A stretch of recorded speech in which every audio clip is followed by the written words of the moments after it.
নারায়ণগঞ্জের রূপগঞ্জে কায়েতপাড়া ইউনিয়নের ঐতিহ্যবাহী মাজিরা মাদ্রাসার উন্নয়ন প্রকল্পের ৪৬তম বার্ষিক ওয়াজ দোয়া মাহফিল ও হেফজখানার বহুতল ভবনের ভিত্তিপ্রস্তর স্থাপন অনুষ্ঠান অনুষ্ঠিত হয়েছে।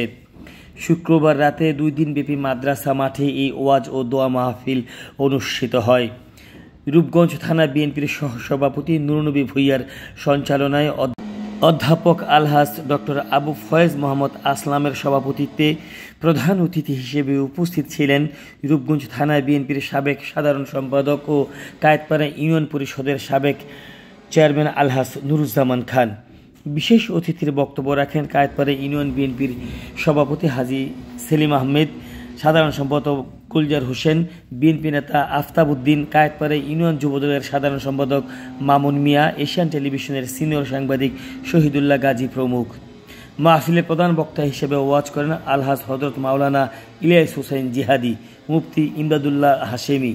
পরে সারা জাহানের শান্তি ও জাতির কল্যাণে লক্ষ্যে বিশেষ মোনাজাত পরিচালনা করা হয়। এ সময় নুরুজ্জামান খান বলেন,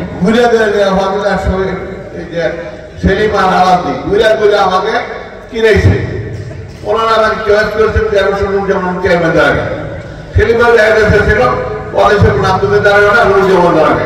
আমার গুরুর ভক্ত ছিলাম, ওনার নির্দেশেই আমি চেয়ারম্যান দাঁড়াইছিলাম।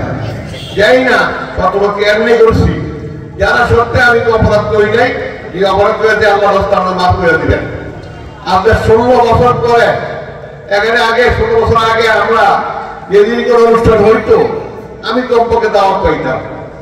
অনেক ওদের মধ্যে ছিল, তারপর যারা ছিল আমার বন্ধু স্মরণ করছি পদন, আমার বন্ধু নাসির সাহেবের কথা স্মরণ করছি। আমার বন্ধু মহিবুর রহমান ওদিকে মারা গেল, নাসির আগে মারা গেছে, করিম আছে, জিয়াদুল হাজি আছে, সেলিম আছে, আর অনেকে আলাউদ্দি আছে। আলাউদ্দি স্কুল যখন স্টার্ট করে তখন আলাউদ্দি স্টুডেন্ট ছিল যাদের মধ্যে এটা টিনের ঘর ছিল। টিনের ঘরতে শোনেন রুচি আমি মনে করি মহাদেশ সবচেয়ে বড় রুচি। ওরা চিন্তা ভাবনা ধ্যান চলতো না।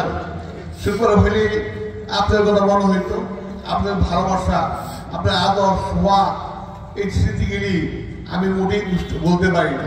এবং আমার ভাতিজা আজকে খুব ভালো বক্তা হিসেবে দেখলাম, অনেক স্মরণই তৈরি হয়েছে মনে হইতেছে। সামনে দাও দিয়ে গেলাম, আমার মা আপিলে ভালো কথা বলতে পারেন। কথা বলা একটা আর্ট, অনেক লেখাপড়া তাহলে কথা বলা যাবে।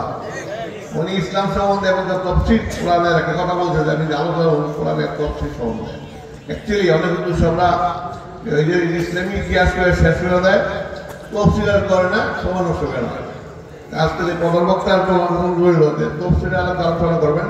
আমরা 2 ঘন্টার সময় দেয়, 2 ঘন্টা কোরআনের তফসিল কোরআনের যে কোনো আয়াত নিয়ে আলোচনা করবেন মানুষের দিকে। এখনকার সময়ের যে দান করে ইনশাল্লাহ দানের প্রকল্পে আমরা ব্যস্তাম না। আমি চিন্তা ভাবনা করি যে অনেক পাপ তো অনেক করছি, কোন পাপটা কোন জিনিসটা বাড়াইতে পারি। সেই জন্য ওই যে এখন আপনার মাদ্রাসার বলি যে মাদ্রাসার দাওয়াত দিলে ওয়াদের দাওয়াত দিলে আমি দৌড়ে যাই। এটা বলার সময় হয়ে গেছে। বাচ্চাদের সুন্দর বাড়ি করছি, এই বাড়িতে আমার রাস্তা ঢুকাবে না, আমার রাস্তাটা বাইরে রাখবে। মরার পরে আমার 3 হাত কোনো দিঘা, ওনার 3 হাত কোনো দিঘা, এর চেয়ে বেশি কিছু না।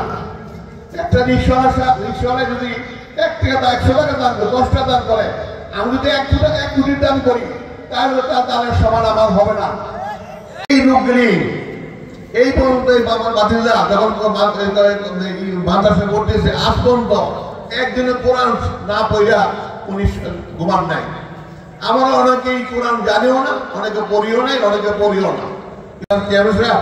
দেখবেন এই মসজিদে সবার জায়গা লইব না।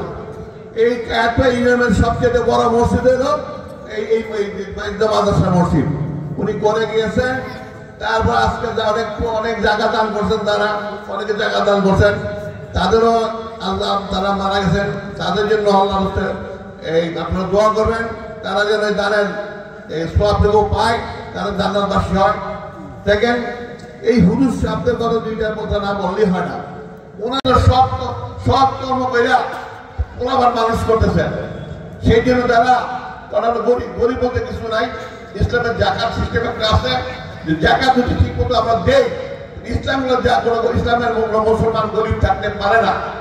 আমরা সঠিক কোনো জাকাত দেই নেই বলি এখন মুসলমানরা অনেকে গরিব হয়ে গেছেন। আশা করি আপনারা সেহাদের জাকাত, আমিও চিন্তা করি জাকাতের অবস্থা যাদের ভালো আছে 2.5% হিসাব করে জাকাত দিবেন। আগে তো দান ছিল ওষুধ দিত, ওষুধ এক দানে 1 সের দান দিত, এটা ওষুধ বলতো। এইটা দিলে প্রত্যেকে দানের ক্ষেত্রে মায়েরা বেশি ইসলাম মাইন্ডের হয়, আমার বোনরা ইসলাম মাইন্ডের হয়, তারা দেখতে দান পাইলেই এক হিসাব করে মাদ্রাসা পাঠাই দিত দান ওষুধ হিসাবে। একদম ওষুধ নাই, দানের সবাই আছে টাউন হয়ে গেছে। এই ওষুধ নাই যখন এখন আমাদেরকে সবাইকে মাদ্রাসা পরিচালনা করার জন্য